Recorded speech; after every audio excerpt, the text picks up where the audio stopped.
अगर आप भी ऐसा एक प्लांट ढूँढ रहे हैं, तो जल्दी फ्रूटिंग दे, जल्दी से जल्दी फ्लावर्स आते रहें उसमें और साल भर वो काफ़ी सारे फ्रूट्स के साथ लगा रहे, तो ये वीडियो आपके लिए है। आज हम लोग बात करने वाले हैं बारहमासी लेमन प्लांट, जो घर में ग्रो करने के लिए सबसे ईज़ी और सबसे प्रैक्टिकल फ्रूट माना जाता है, क्योंकि ये सिर्फ़ एक सीज़न नहीं, बल्कि साल भर लेमन्स देता रहता है। इस प्लांट की सबसे इंटरेस्टिंग बात ये है कि एक ही टाइम पर आपको नए फ्लावर्स, छोटे फ्रूट्स और रेडी टू यूज़ लेमन्स भी देखने को मिलेंगे एक साथ। जो बिगिनर्स होते हैं उनके लिए ये बहुत एक्साइटिंग होता है क्योंकि ये काफ़ी लो मेंटेनेंस भी है। घर पर लेमन प्लांट होने का मतलब आपको मार्केट से बार-बार लेमन खरीदने की ज़रूरत नहीं और फ्रेश, ऑर्गेनिक, बिना पेस्टिसाइड्स के लेमन्स हमेशा अवेलेबल रहते हैं। ये प्लांट कहीं भी लग जाते हैं। पहले हम इन बात करेंगे कि इसे बारहमासी क्यों कहते हैं और ये इतना पॉपुलर क्यों है।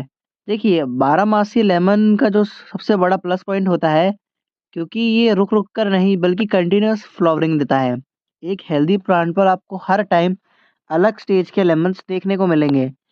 छोटे से फूल भी, छोटे पके हुए भी और फुल्ली मैच्योर हुए हुए फ्रूट्स भी। गार्डनिंग का वज़न डबल कर देता है ये प्लांट। घर में कि डेली किचन यूज़ के लिए परफेक्ट होता है, खासकर समर ड्रिंक्स और कुकिंग के लिए। प्लांट स्ट्रॉन्ग नेचर का होता है, इसलिए थोड़ा केयर मिस हो जाए तब भी जल्दी खराब नहीं होता है। इस प्लांट की अडैप्टेबिलिटी हाई होती है और ये अलग क्लाइमेट्स में भी एडजस्ट कर लेता है। इसी वजह से एक्सपीरियंस गार्डनर्स और बिगिनर्स वो दोनों इसे पसंद करते हैं। अगर आप भी एक बिगिनर गार्डनर हैं, तो आपके लिए ये प्लांट बिल्कुल परफेक्ट है। दूसरी हम बात करेंगे कि ग्रोथ साइकिल को समझना ज़रूरी क्यों है इसकी। इसकी जो ग्रोथ साइकिल होती है, एक फिक्स स्पीड से ग्रो नहीं करता, बल्कि वेव्स में ग्रो करता है। कभी-कभी प्लांट पर सिर्फ लीव्स ग्रो करता है ताकि एनर्जी स्टोर हो सके फ्यूचर फ्लावरिंग के लिए, जैसे कि अभी हमारे इस प्लांट में हो रही है। कभी अचानक से बहुत सारे फ्लावर्स ला देता है, कभी फ्रूट डेवलपमेंट फेज़ में चलती है, जैसे कि हमारा दूसरा प्लांट है उसमें काफ़ी सारे फ्लावर्स लगे हुए हैं, लीव्स से ज़्यादा फ्लावर्स हैं। कई बार लोग पैनिक हो जाते हैं जब प्लांट स्लो लगता है, लेकिन असल में प्लांट थोड़ा रेस्ट फेज़ में भी जाता है। प्लांट होता है वो एनर्जी को बैलेंस करने में अच्छा माना जाता है ताकि फ्यूचर में फ्रूट प्रोडक्शन काफ़ी स्ट्रॉन्ग हो।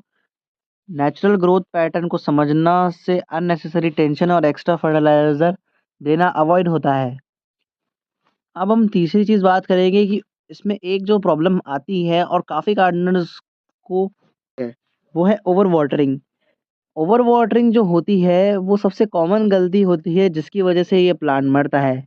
ये जो लेमन का प्लांट है, इसे रोज़-रोज़ पानी देने की ज़रूरत नहीं होती, चाहे गर्मी हो, चाहे सर्दी।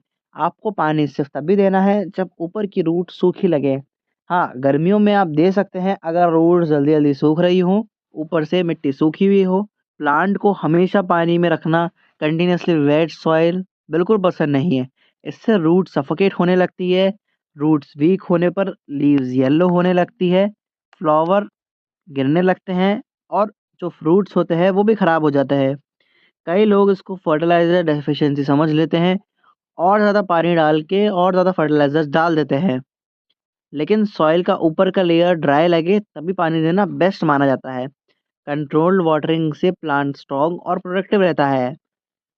चौथी हम बात करेंगे फ्लावर पॉलिनेशन जो है वो आपको खुद में करना है या फिर इंसेक्ट्स। ये हमारे यहाँ पे फ्रूट प्लांट्स के साथ-साथ फ्लावर प्लांट्स भी लगे हुए हैं, इसलिए काफ़ी सारे इंसेक्ट्स आते हैं। वो इससे टिप फ्लावर्स को पॉलिनेट कर देते हैं, जो इंसेक्ट्स होते हैं और हवा के थ्रू भी इससे हमारी कम वेस्टेज होती है और ज़्यादा मेंटेनेंस भी नहीं लगती। काफ़ी सारे फ्रूट्स हमें इससे मिलते रहते हैं।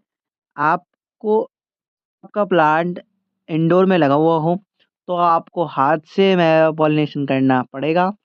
अगर फ्लावर्स गिर रहे हैं, तो ये भी नेचुरल है क्योंकि प्लांट जो होता है वो एक्स्ट्रा फ्लावर्स को खुद गिरा देता है। स्ट्रेस, वाटर इम्बैलेंस या सडन टेम्परेचर चेंज भी फ्लावर्स को गिरा देता है। अगर थोड़े बहुत फ्लावर्स गिर रहे हैं तो वो नॉर्मल है, अगर सारे गिर रहे हैं तो प्रॉब्लम है। अब हम लोग बात करेंगे कि हमें इसमें एक ही टाइम पर कैसे सारे तरह के फेज़ देखने को मिलते हैं। देखिए, फ्लावर गिरने के बाद छोटा फ्रूट डेवलप हो जाता है जो शुरू में बिल्कुल छोटा-सा होता है। फ्लावर भी देखने को मिलेगा। इस प्लांट में आपको बड़ा फ्लावर भी देखने को मिलेगा जिसमें मतलब प्लांट बन पूरा पक चुका है जो लेमन वो भी मिलेगा और छोटा फ्लावर भी मिलेगा। इस स्टेज पर प्लांट को सडन चेंज पसंद नहीं होता, जैसे पॉट में शिफ्ट करना या प्रूनिंग करना। यह आपको बारिश के टाइम पे करना चाहिए। छोटे फ्रूट्स को स्टेबल न्यूट्रिशन और सनलाइट चाहिए होती है बस, और ज़्यादा कुछ नहीं। कभी-कभी प्लांट को कुछ फ्रूट खुद ड्रॉप करना पड़ता है ताकि बाकी फ्रूट्स हेल्दी ग्रो करे, जो अच्छे बड़े फ्रूट्स होते हैं। फ्रूट धीरे-धीरे हैवी और जूसी होने लगता है। प्लांट केयर से एक ब्रांच पर मल्टीपल लेमन्स ग्रो करते हैं। अब बात करेंगे कि विंटर के बाद क्या होगा इसमें। देखिए, जैसे ही टेम्परेचर इम्प्रूव होने लगेगा, लेमन का जो प्लांट है, वो सडनली फास्ट ग्रोथ करने लगेगा। इस प्लांट पीरियड के बाद जो नए शूट्स और ब्रांचेस निकलेंगी, वो फ्यूचर फ्रूटिंग का बेस बनाती है। इस वक्त फ्लावर्स और फ्रूट्स दोनों ज़्यादा क्वांटिटी में दिख रहे हैं। स्प्रिंग सीजन लेमन प्लांट के लिए सबसे फास्ट और एनर्जेटिक फेज माना जाता है। अगर प्लांट हेल्दी है तो इसी पीरियड में मैक्सिमम प्रोडक्शन होता है। यह नेचुरल बूस्ट प्लांट को साल भर प्रोडक्टिव रखता है। जैसे ही टेम्परेचर अच्छा होने लगता है, इसको सिग्नल मिल जाता है कि अब ग्रोथ डबल करनी है, काफ़ी तेज़ बढ़ना है क्योंकि धूप अच्छे से मिलने लग जाती है। फर्टिलाइज़र वगैरह हम लोग डालते ही रहते हैं।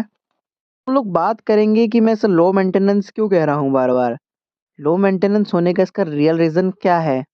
देखिए, लेमन का प्लांट टफ नेचर का होता है और माइनर केयर मिस्टेक को टॉलरेट कर लेता है।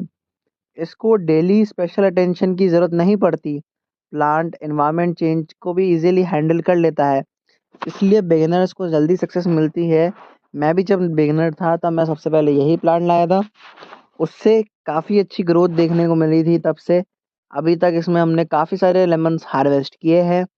अगर आपका भी शेड्यूल काफ़ी बिज़ी रहता है, तो वो भी आप तब भी आप इसे लगा सकते हैं क्योंकि इस प्लांट को मेंटेन करना बहुत ही ईज़ी है। इसे बस बेसिक वाटरिंग और सनलाइट चाहिए होती है। फर्टिलाइज़र अगर आपको वर्मी कंपोस्ट मिल जाए तो बेस्ट रहती है। आप चाहे तो किचन वेस्ट भी डाल सकते हैं, उससे भी ये काफ़ी अच्छी फ्रूटिंग देता रहता है। अब लास्ट बात हम लोग ये करेंगे कि काफ़ी सारे लोग गलती क्या कर देते हैं इसमें। देखिए, जो येलो लीव्स होती है, उसे देखकर लोग फर्टिलाइज़र्स बढ़ा देते हैं, जबकि प्रॉब्लम पानी की होती है। आपके जब भी येलो लीव्स आने लगें, तो आपको पानी कंट्रोल में रखना है। पानी उतना ही डालना है कि नीचे से ड्रेन आउट हो जाए, एक्स्ट्रा वाटर रुके नहीं। फ्लावर ड्रॉप जो होता है, वो पॉलिनेशन की प्रॉब्लम भी हो सकती है।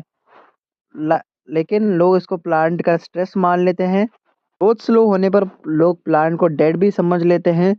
सीज़न चेंज होने पर प्लांट नेचुरली स्लो ग्रोथ हो सकता है। पेशेंस और स्टेबल केयर से प्लांट वापस एक्टिव हो जाता है। अगर आप भी ओवर रिएक्शन नहीं करें, तो आपको काफ़ी अच्छा ग्रोथ देखने को मिलेगी। हमने भी इसमें पेशेंस रखा था। काफ़ी लोग ओवर रिएक्शन के चक्कर में प्लांट को हटा देते हैं और उससे ज़्यादा नुकसान हो जाता है।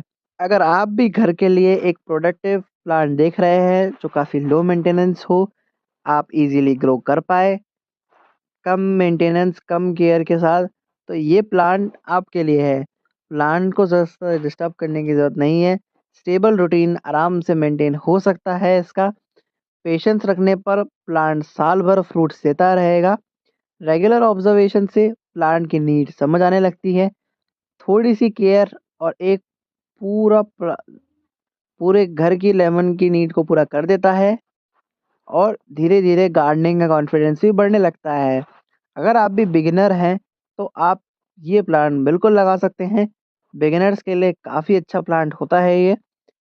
आप भी ऐसे ही और गार्डनिंग टिप्स देखना चाहते हैं और गार्डनिंग की वीडियोज़ देखना चाहते हैं, तो सब्सक्राइब कीजिए। मिलते हैं नेक्स्ट वीडियो में, तब तक के लिए हैप्पी गार्डनिंग।